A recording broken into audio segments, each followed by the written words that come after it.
రెండో పాయింట్, భారతి గారిని అరెస్ట్ చేసేస్తారా నాయకత్వం. కొన్ని మీడియా ఛానల్ ఉత్సాహం ఏంటంటే స్వర్ణ గారు బేసిక్ గా వాళ్ళు ఏం చెప్తారు, భారతి గారిని అరెస్ట్ చేసేస్తా ఉంటారు. ఇంకో రోజు డిబేట్ ఏం చెప్తారు, ఆమె ఏమైనా నాయకత్వం ఇస్తుందా అంటారు. అరెస్ట్ చేసినప్పుడు నాయకత్వం ఎట్లా ఇస్తుంది? రెండు ఆరోపణలు వాళ్ళే, రెండు మరి సమాధానాలు వాళ్ళే. ఇది జరగని పని. ఇప్పుడు భారతి గారికి సంబంధించినంత వరకు భారతి గారు నిర్వహిస్తున్నటువంటి పరిశ్రమలన్నీ ఈడీ అటాచ్మెంట్ లో ఉన్నాయి. మేజర్ కంపెనీ ఎన్ఫోర్స్మెంట్ డైరెక్టర్ ఉన్నాయి.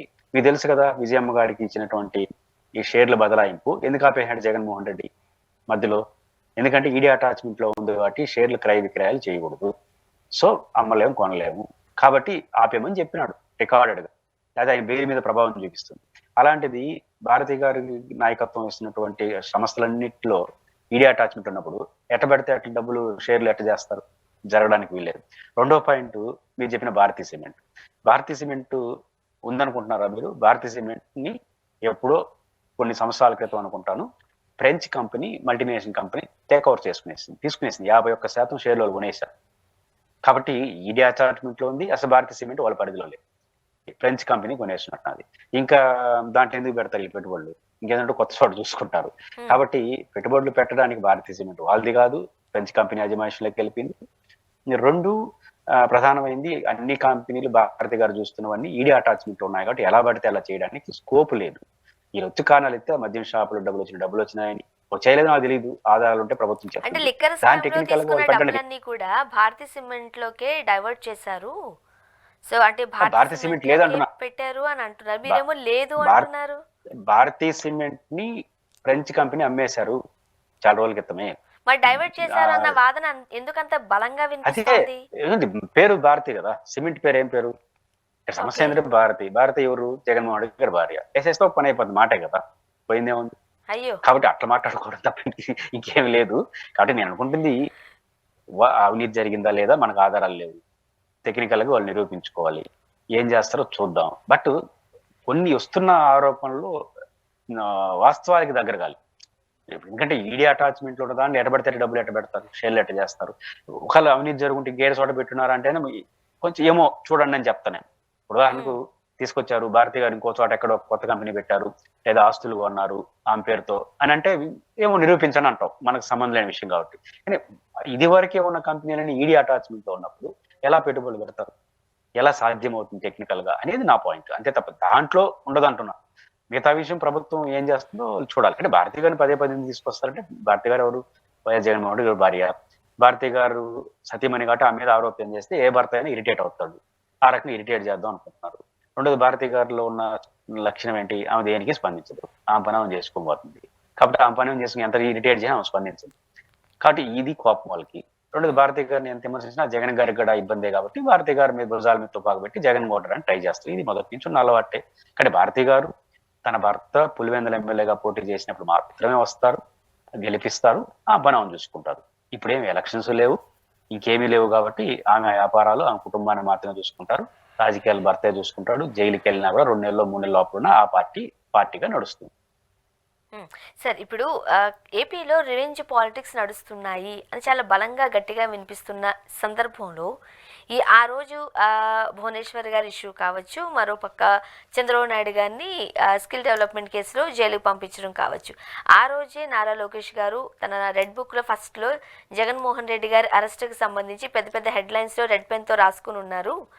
సో 1 ఇయర్ కావస్తున్న నేపథ్యంలో మొదటి పంచానే జగన్మోహన్ రెడ్డి గారి మీద విసిరితే అది కరెక్ట్గా ఉండదు కాబట్టి చోటామోటా నాయకులందరినీ లేకపోతే కార్యకర్తలకు సంబంధించో వేరే వాళ్ళకి సంబంధించో కాస్త ఇబ్బందులు పెట్టి టార్చర్ పెట్టి నెక్స్ట్ 1 ఇయర్ కంప్లీట్ అవుతున్న దానికి గిఫ్ట్గా జగన్మోహన్ రెడ్డి గారిని జైలుకి పంపించాలనుకుంటున్నారు. ఇది తథ్యం అనేది కొంతమంది మాట్లాడుకున్న వ్యాఖ్యలు. అది నిజమని అనుకోవాలా? మద్యం కేసుగా విచారించి అందులో నిజంగా జగన్మోహన్ రెడ్డి గారికి సంబంధం ఉందని నిరూపించి జగన్మోహన్ రెడ్డి గారి మీద చర్య తీసుకుంటే సమాజం కూడా హర్షిస్తుంది. అవినీతి ఎవరు చేసినా శిక్షకు అర్హులే. అలా కాదని మీరు ప్రశ్నించినట్టుగా, మీ ప్రశ్నలో వచ్చినట్టుగా గతంలో చంద్రబాబు గారిని అరెస్ట్ చేసినారు, జైల్లో పెట్టారు, 1 ఇయర్ గిఫ్ట్, ఇట్లాంటి గిఫ్ట్లు ఇస్తే రిటర్న్ గిఫ్ట్ చాలా పెద్దగా ఉంటుంది.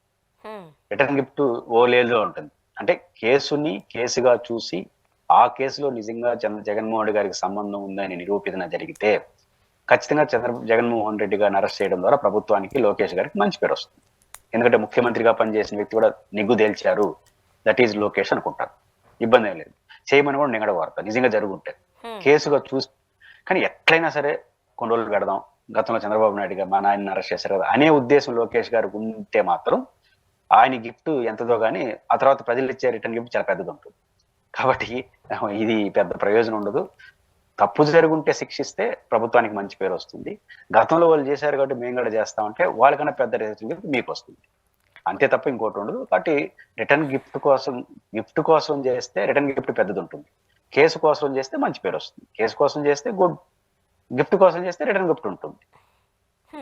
ఇప్పుడు కూటమి ప్రభుత్వం అధికారంలోకి వచ్చిన దగ్గర నుంచి టార్గెట్ వైసీపీ, ముఖ్యంగా జగన్మోహన్ రెడ్డి అన్నట్టుగా రాజకీయాలు నడుస్తున్నాయి ప్రస్తుత పరిస్థితులు చూస్తూ ఉంటే. కానీ ఎక్కడైనా సరే మీరు చూడండి, టీడీపీ పేరే వినిపిస్తుంది కానీ ఇటు బీజేపీ కానీ అటు పవన్ కళ్యాణ్ గారికి సంబంధించి కానీ ఎక్కడ ఒక్క మాట కూడా వినిపించట్లేదు. ఎలా చూడాలంటారు? నేచురల్ గా ఇప్పుడు తెలుగుదేశం ప్రధాన ప్రత్యర్థి జగన్ గారి ప్రత్యర్థి చంద్రబాబు నాయుడు గారు, మేజర్ ప్రత్యర్థులు. వాళ్ళు రెండో రకం పార్టీలు. బీజేపీ చిన్న పార్టీ, పవన్ కళ్యాణ్ గారు కూడా ఆల్టర్నేటివ్ కాదు ఈ రోజుకి రోజు. కాబట్టి ఇప్పుడు జగన్ గారిని అరెస్ట్ చేయడం, జగన్ గారి విమర్శనం ఆయనకు వచ్చిన లాభం ఉంది. సమయం వచ్చినప్పుడు ఒక మాట అంటాడు. తెలుగుదేశం బాధ్యత అంతా ఆయనది కాదు కదా.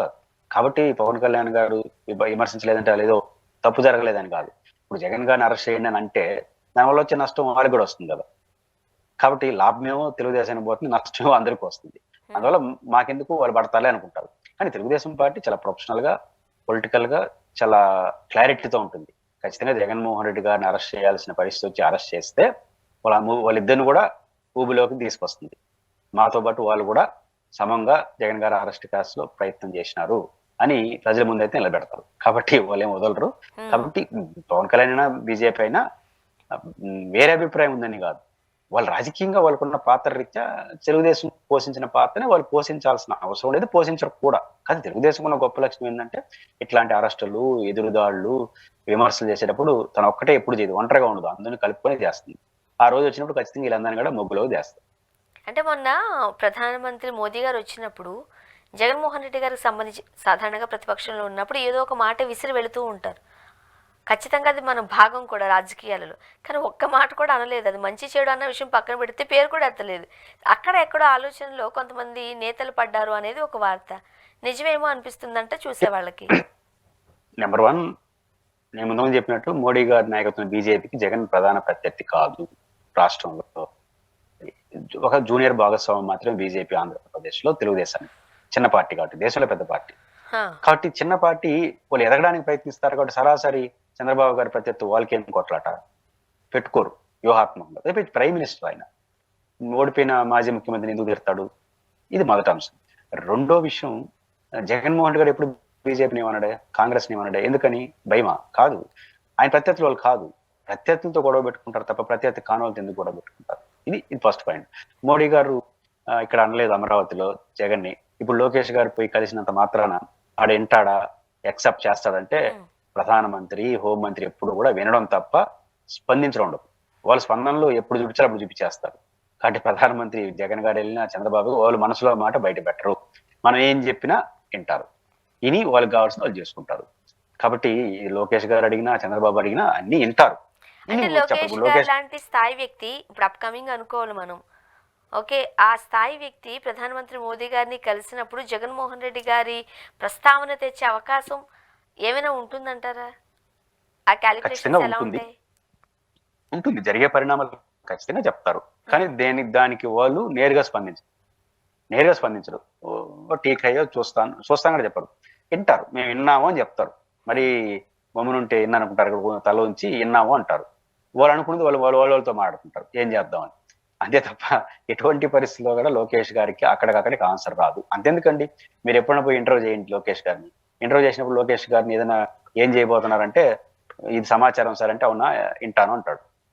మనం చెప్తే లోకేష్ అట్లా వింటానంటాడు. ఇప్పుడు లోకేష్ గారు చెప్పిన ఎవరు చెప్పినా ప్రధానమంత్రి కూడా వింటాడు. ఏమి చేయాలనుకుంటారు వాళ్ళు అనుకునేదే చేస్తారు. అంతే తప్ప ఈ రోజు లోకేష్ గారికి అర్థం కూడా కాదు. అంటే ఇప్పుడు ఇంతకీ నేను జగన్మోహన్ గారి ప్రస్తావన తీస్తే ఇంతకీ నరేంద్ర మోడీ గారు పాజిటివ్ ఉండారా, నెగిటివ్ ఉండారా అని అర్థం కూడా ఇవ్వకుండా మెసేజ్ ఇస్తారు. మనం తిప్పలు మనం పడుకోవాల్సిందే. రేపు వాళ్ళకి పరిస్థితులు పరిణామాలు బట్టి వాళ్ళ రియాక్షన్స్ ఉంటాయి. కాబట్టి కేంద్రం వాళ్ళు ఎప్పుడు కూడా మనం అర్థం చేసుకోవాలి. వాళ్ళ బాడీ లాంగ్వేజ్ చూసి బహుశా మనం చెప్పిన దానికి వాళ్ళ ఉద్దేశం ఇది కావచ్చు అనుకోవడం తప్ప ఆన్ రికార్డుగా వాళ్ళు ఏమి చెప్పరు.